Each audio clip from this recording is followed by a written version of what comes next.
Corona को लेकर पूरी दुनिया में हाहाकार मचा हुआ है। कोरोना की तबाही से बचने के लिए दुनिया के कई देश अपने अपने लेवल पर पूरी कोशिश में जुटे हुए हैं।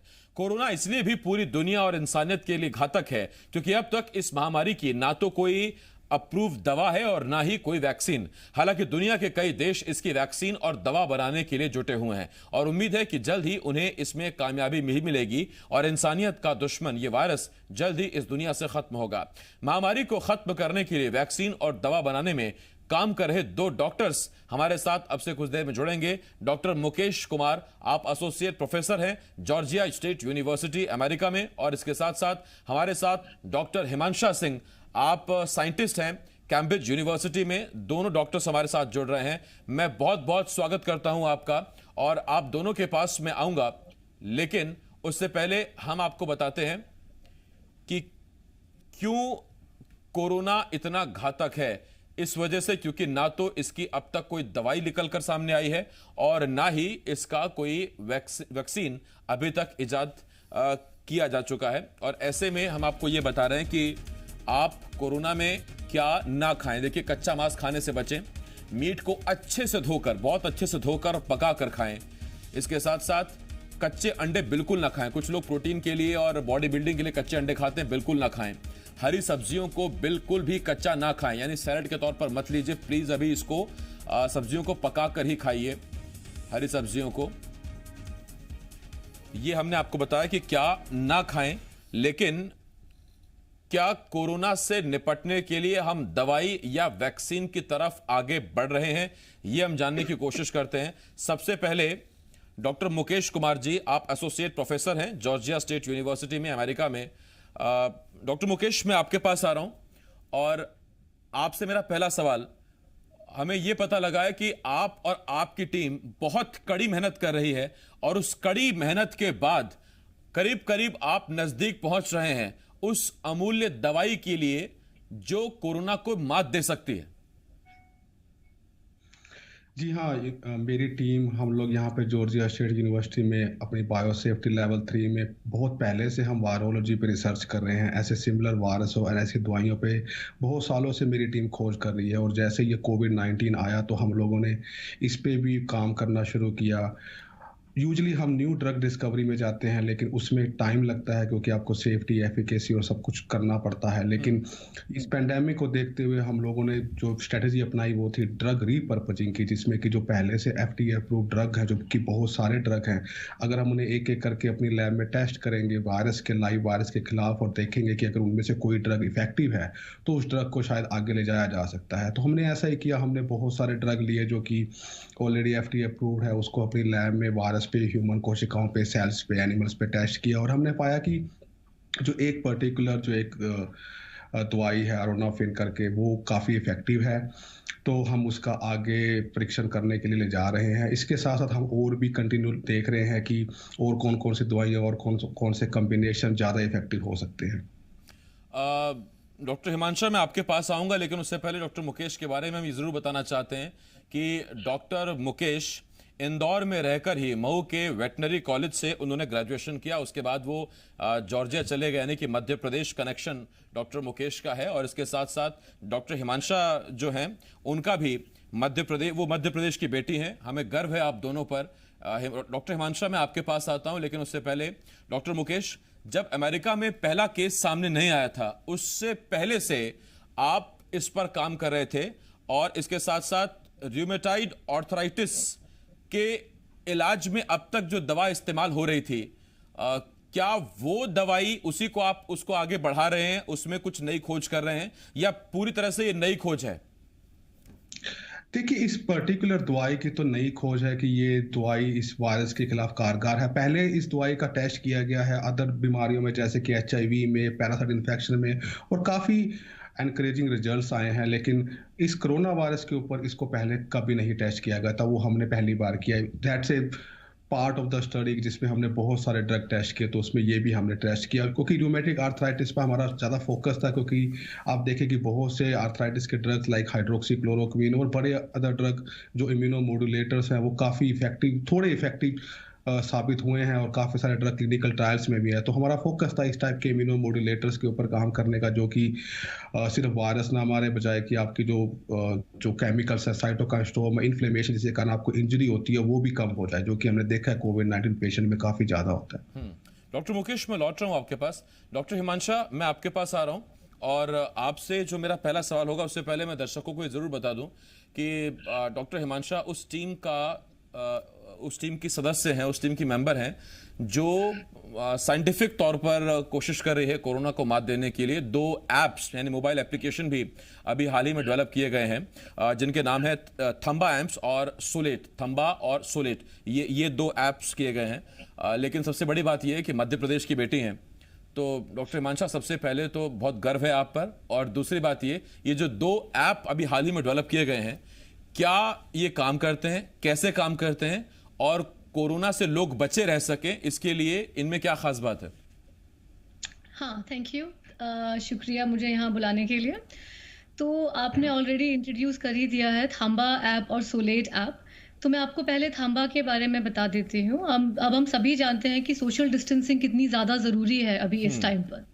तो अगर अभी इस टाइम पर भी ज़रूरी है, लेकिन अगर लॉकडाउन खुल जाता है उसके बाद भी बहुत ज़रूरी है, क्योंकि ये मानना कि कोरोना वायरस वापस सेकेंड पीक इन्फेक्शन नहीं करेगा, ये गलत है। तो वो सेकेंड पीक भी कर सकता है, उससे भी हमें बचाव ज़रूरी है। तो ये देखते हुए हमने ये 2 ऐप्स बनाई हैं।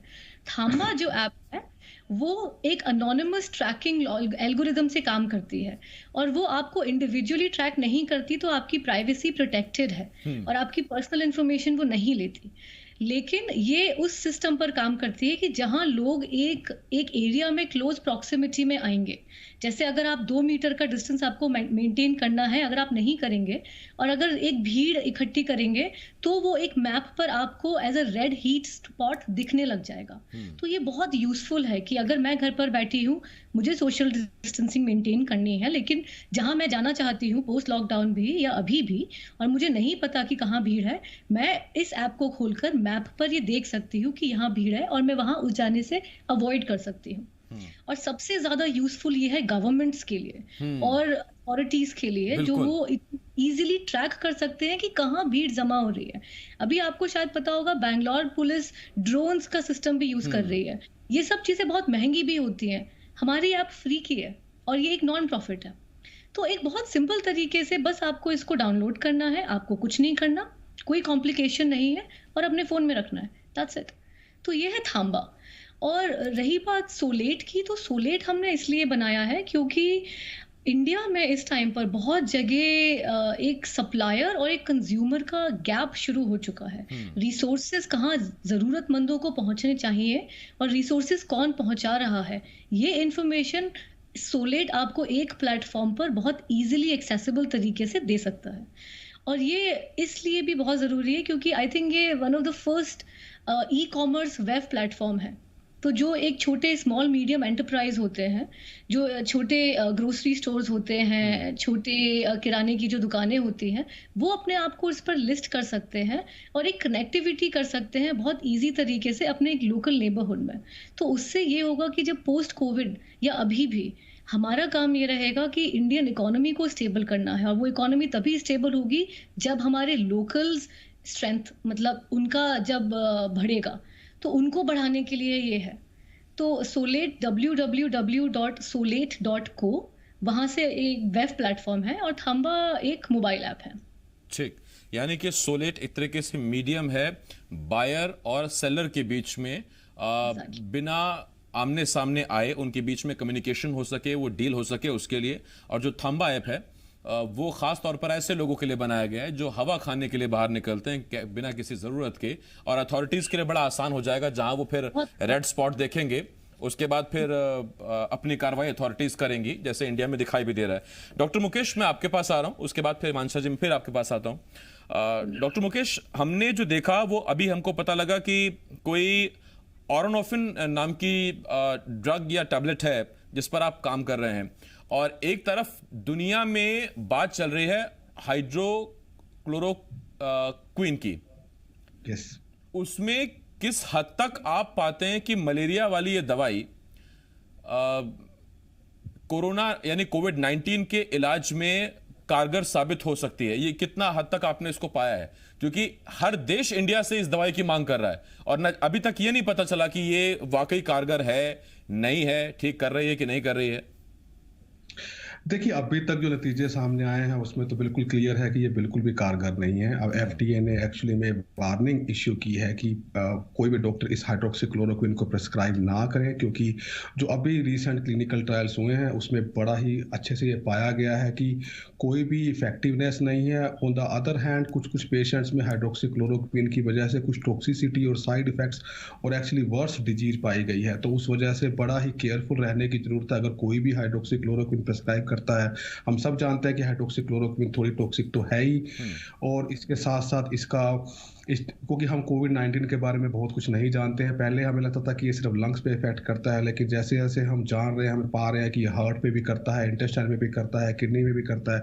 तो हाइड्रोक्सीक्लोरोक्विन के बहुत ज़्यादा साइड इफेक्ट हो सकते हैं। तो अभी तो मुझे नहीं लगता कि यूएस में कोई भी इसको प्रिस्क्राइब कर रहा है, पर मे भी थोड़े लोग कर रहे होंगे, लेकिन इंडिया के बारे में मैं नहीं जानता। पर अभी आई डोंट थिंक सो जो इन विट्रो या जो सेल कल्चर की स्टडीज भी हुई थी, जो पहले पब्लिश हुई थी, वो भी लोग रिपीट नहीं कर पाए हैं, वैसा डेटा नहीं निकाल पाए हैं। थोड़ी इफेक्टिव है, लेकिन आई डोंट थिंक सो कि वो उतनी ज़्यादा इफेक्टिव है। जी डॉक्टर मुकेश, मैं लौट रहा हूँ आपके पास। डॉक्टर हिमांशा, मैं आपके पास आ रहा हूँ। अमेरिका में जो पहला मामला सामने आया और उसके बाद अब क्या तादाद है, कितने लोगों की मौत हो चुकी है, ये किसी से छिपा नहीं है। दुनिया भर में आजकल सब ये आंकड़े बहुत तेजी से फैल रहे हैं। आपको क्या लगता है, क्या बेसिक डिफरेंस है इंडिया और यूएस में कि अभी हमारे यहाँ जो मामले हैं वो 30,000 के आसपास हैं और अमेरिका में लाख से ऊपर पहुंच चुका है ये मामला, और मरने वालों की अगर बात करें वो भी इतना मामला पहुंच चुका है। तो बेसिक डिफरेंस क्या पाते हैं आप इनके बीच में? मैं 2 शब्द बोलूंगी। बेसिक डिफरेंस है नरेंद्र मोदी। आई थिंक ये बहुत बड़ा डिफरेंस है, क्योंकि अमेरिका जो लीड कर रहे हैं वो है ट्रम्प। और सिर्फ ट्रम्प, बोरिस जॉनसन का भी अगर आप देखते हैं, यूके की भी अगर आप हालत देखते हैं, तो जब ये स्टार्ट हुआ था और यूएस में जब ये पता चला था, तो इकोनॉमी शटडाउन के डर से इन लोगों ने लॉकडाउन बहुत डिले कर दिया था। लेकिन मैं खुद बहुत शॉक थी, बहुत सरप्राइज थी। और इंडिया में नरेंद्र मोदी ने जिस बेहतरीन तरीके से लॉकडाउन मार्च से ही स्टार्ट कर दिया, जब केसेस इतने पीक पर भी नहीं थे, वो एक मेजर फैक्टर था कि क्यों इतना स्प्रेड इंडिया में बच गया। क्योंकि इतनी डेंसिटी को रेगुलेट करना और मेंटेन करना बहुत डिफिकल्ट था। But I think Indian government ने बहुत अच्छा काम करा। यूएस में अगर हम वापस बात करते हैं तो बहुत सारे इश्यूज हैं। एक इशू ये भी है कि अगर आपने अभी देखा होगा कि वहाँ स्ट्रीट्स पर प्रोटेस्ट चल रहे हैं, और वो प्रोटेस्ट इस चीज़ के चल रहे हैं क्योंकि माय फ्रीडम इज, उनकी ये सोच है कि हम बाहर क्यों ना जाएं, हमें काम करने से कैसे रोक सकते हैं, ये एक फ्री देश है। तो ये मेंटालिटी बहुत ज़्यादा है वहाँ की कि ये अगर एक फ्री देश है तो गवर्नमेंट हमें कुछ करने से कैसे रोक सकती है। तो वो एक बहुत महत्वपूर्ण कारण है कि वहाँ इतने स्प्रेड केसेस और भी ज़्यादा हो रहे हैं। तो ये बहुत सारी छोटी छोटी चीज़ें हैं। और दूसरी चीज़ ये भी है कि अब लॉकडाउन इंडिया में पूरी तरीके से है, लेकिन यूएस में लॉकडाउन पूरी तरीके से अभी भी नहीं है। ऑफिसेज अभी भी काफ़ी जगहों पर खुले हुए हैं और लोग आज भी हैं, बाहर स्ट्रीट्स पर जा रहे हैं, जैसा मैंने बोला प्रोटेस्ट कर रहे हैं। मतलब एक ट्रस्ट गवर्नमेंट के ऊपर वहाँ क्यों नहीं है लोगों को, और वो ट्रस्ट इंडिया में लोगों के पास कैसे है, ये पूरी दुनिया हैरान थी ये देखकर। तो कि इसकी वजह डॉक्टर हिमांशा ये है कि यूके के लोग जो हैं वो ज्यादा पढ़े लिखे हैं, अधिकारों को लेकर जागरूक तो हम भी हैं, लेकिन हम इतने भी जागरूक हैं कि अगर प्रोटेस्ट भी करना है तो आप घर पर रहकर भी प्रोटेस्ट कर सकते हैं। इकट्ठा गैदरिंग करना, सोशल डिस्टेंसिंग की धज्जियां उड़ाना, ये फिर निमंत्रण है कि कोरोना आइए और चिपटिए हमको। बिल्कुल। लेकिन जैसा मैं बोल रही थी कि नरेंद्र मोदी ने 123 करोड़ लोगों को बोला कि आप शटडाउन में चले जाइए, एक दिन में लोग शटडाउन में चले गए। इतना ट्रस्ट कैसे, ये इतना लीडरशिप कैसे? तो ये यहाँ भी बहुत बड़ी बात है कि आप किसी को, जब एक लीडर होता है, जैसे जर्मनी की जो लीडर है वो बहुत फैंटास्टिक है, तो जर्मनी बहुत अच्छा काम कर भी रहा है, तो वो रेगुलेट कैसे कर रहे हैं। लेकिन यूएस और यूके में स्थिति काफी लीडरलेस स्थिति है मेरे हिसाब से। ठीक, मैं लौट रहा हूँ डॉक्टर हिमांशा आपके पास, और यूके की बात तो हो गई, यूएस की बात करते हैं। डॉक्टर मुकेश, अब बहुत कई लोग क्या, मैं तो कहूंगा पूरी दुनिया बड़ी आस भरी निगाहों से हर उस शख्स को देख रही है जो इस फील्ड में वैक्सीन या ड्रग बनाने की कोशिश कर रहा है, मेडिसिन बनाने की कोशिश कर रहा है। कितना करीब या कितना दूर है हम उस अप्रूव्ड मेडिसिन के, उस 100% कारगर मेडिसिन के जो हमको इस वायरस से निजात दिला सके?